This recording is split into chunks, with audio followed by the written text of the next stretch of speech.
बर' माहारि फरायसा आफादा दिनै ब्रैथि जोनोम सान बे सानखौ दिनै मिरु बन्सिनिनो सेन्ट्रेल कमिटि जांख्रिथाय देरायाव फालिनाय जाबाय आरो दिनैनि बे हाबाफारियावनो जोंहा गोबां माननि आलासि बिथांमोना सफैदों जोंहा दिनै पद्मश्री मंगल सिंह हाज'वारि डक्टर मंगल सिंह हाज'वारि सार बिथाङाबो सफैदों आरो दिनै बड'लेण्ड जनजाति सुरक्षा मन्चनि आफादगिरि डक्टर रिक्रेम नार्जारि सार बिथाङाबो सफैदों आरो दिनै जोंहा दिनै United tribal organisation of Assam बेनिनो आफादगिरि जोंहा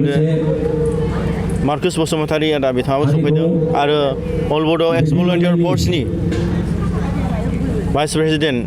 रजन कुमार ब्रह्म बिथाङाबो सफैदों आरो जोंहा दिनै NLFBनि आर्मि चिफ आयम्बाथा आदा बिथाङाबो सफैदों आरो NLFBनि चेयारमेन बिबुंथिगिरि बिथाङाबो सफैदों आरो बेनि गेजेराव जोंहा सेन्ट्रेल कमिटि डिस्ट्रिक्ट कमिटि आरो आन्चलिक कमिटिनि दैदेनगिरि बिथांमोना सफैदों आरो बेयावनो जोंनि दिनै मानगोनां बर' हारिखौ मोजां मोनग्रा रायजो राजा बिथांमोना सफैनो हादों दा आं खेबसेबाव जोंनि बर' माहारि फरायसा आफादनि जानानै जोंनि बे जोनोम सानाव ब्रैथि जोनोम सानावहाय बयनिसिमबो अननाय आरो सिबिनायखौ बावहरनाय थाग्रोबाय दा बर' माहारि फरायसा आफादा दिनैनि बे फर्थ फाउन्डेसन डेआव जोंहा दिनै 4 बोसोर जोंनि बे लामा हान्थिनाय बे हान्थिनाया दिनै जाबोबाय आरो जोंहा बे 4 बोसोरावनो गोबां बर' हारिनि थामोनथा रैखाथिनि थाखाय जों दिनै बर' माहारि फरायसा आफादा खामानि मावबोबाय आरो फैबाय थानाय समावबो मावलांबाय थागोन बे बर' माहारि फरायसा आफादा दिनैनि बे गोथार सानावहाय 7 फेब्रुवारि 2022 आवहाय बै जोंनि क'क्राझारनि बड'लेण्ड मेट्रिक मिट्रियाव मुंख्लंफोरनि गोथै हाखराव बिथांमोनखौ मान बावनानै बिबार बावनानै धुप धुना सावनानै जों जोनोम मोन्दों आरो बै बिथांमोननि जि आद्रा थानाय सिमां मुंख्लंफोरनि जि आद्रा थानाय सिमां बर'फोरनि जे आद्रा थानाय सिमां आलादा रायजो बड'लेण्ड सेपारेट स्टेटखौ दिनै जोङो कन्टिनिउ जों लांबाय थादों आरो जोङो दिनै बर' माहारिनि फरायसा आफादा बै जोनोम जानायनिफ्रायनो जों मेङालासिनो गियालासिनो जोङो दिनै मोसा फिसा बादे जोङो नेरनानै जों दिनै आवगायबोदों आरो बेयावहाय जोंनि बर' माहारिनि फरायसा आफादा जि बर'फोरनि मोननांगौ जे जोंनि मोनथाय भारतनि संबिधाननि सिङावहाय दि बर'फोरनि जि हा-हु बर'फोरनि जि राजनितिक अधिकार बर'फोरनि थांनानै थानायनि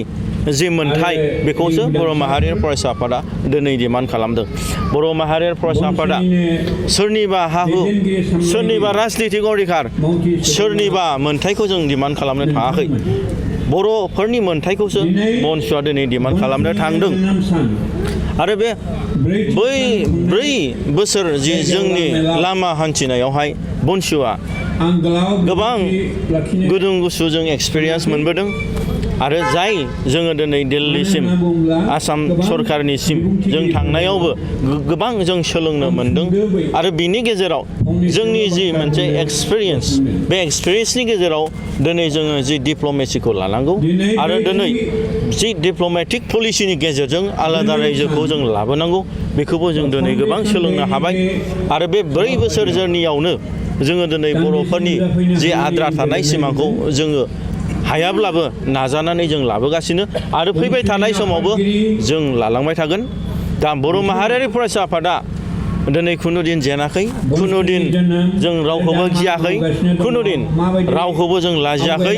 बर' हारिनि थामोनथा रैखाथिनि थाखाय बन्सुआ जेब्लायबो खामानि मावबोदों आरो मावलांबाय थागोन रायजो राजाफ्रा गोथोआव गोग्लैनानै दं जे बन्सुआ जिहेतु बे समाव नुनो मोनदों ब्रिटेन इस्लारि ब्रैथि गायसनथाय सानखौ फालिदों ब्रिटेन बे चिरांनि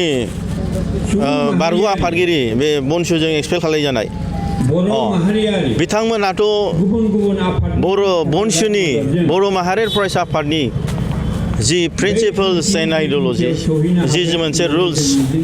जि मोनसे प्रट'कल दं बेखौ सिफायनायनि थाखाय बिथांमोनखौ जों गोबाव समाव जों आगोलनो एक्सपेल खालामनाय जाबाय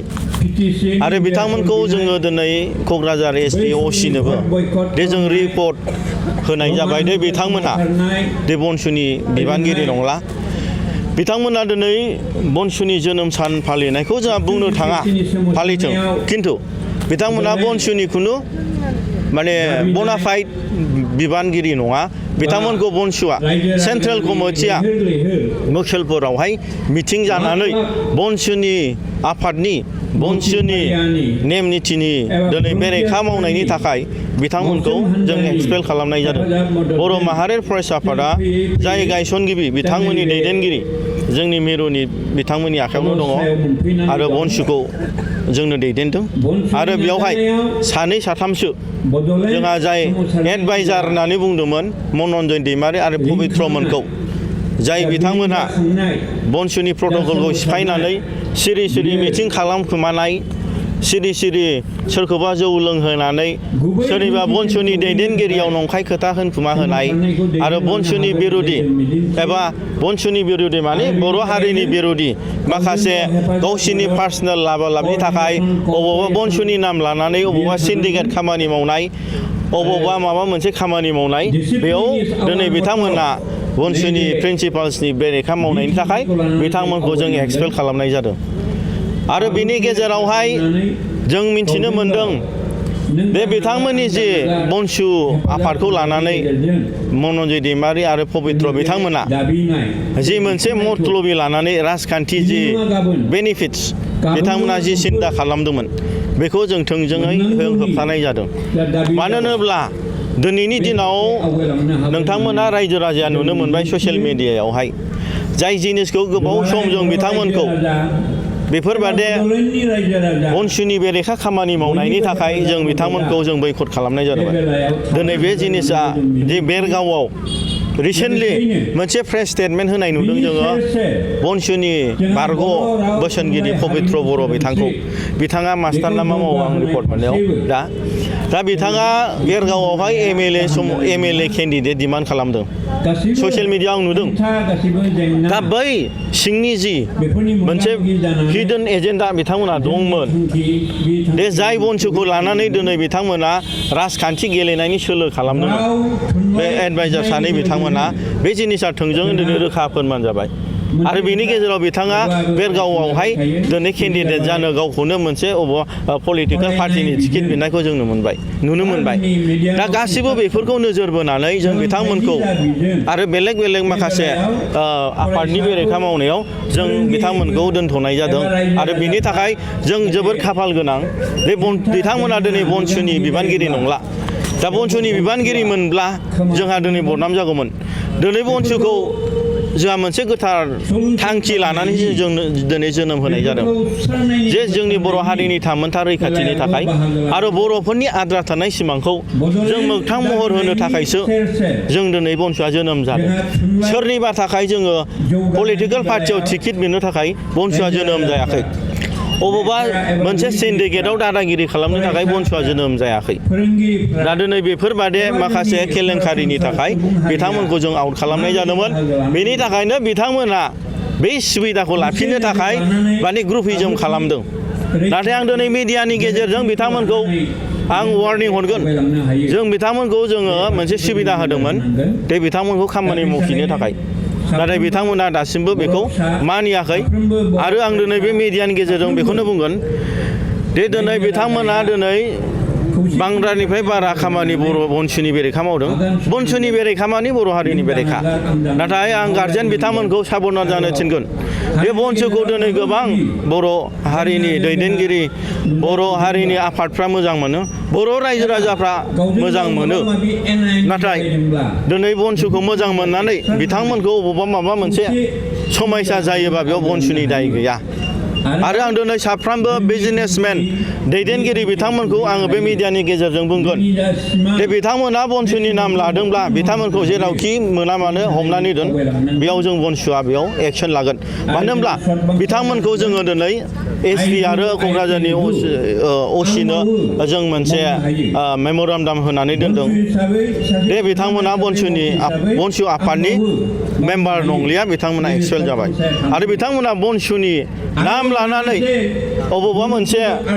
डनेशन्सफोर बिदोंब्ला सोरबा मोनसे मानसिनाव बिहैदोंब्ला बिथांमोना इमिडियेटलि सेन्ट्रेल बनसुनि जोंनि दैदेनगिरि बिथांमोननो रिपर्ट हरनो हागोन बेयाव जोङो आयेननि आफाद हिसाबै आरो आयेन हिसाबै जों बेब'स्था खालामगोन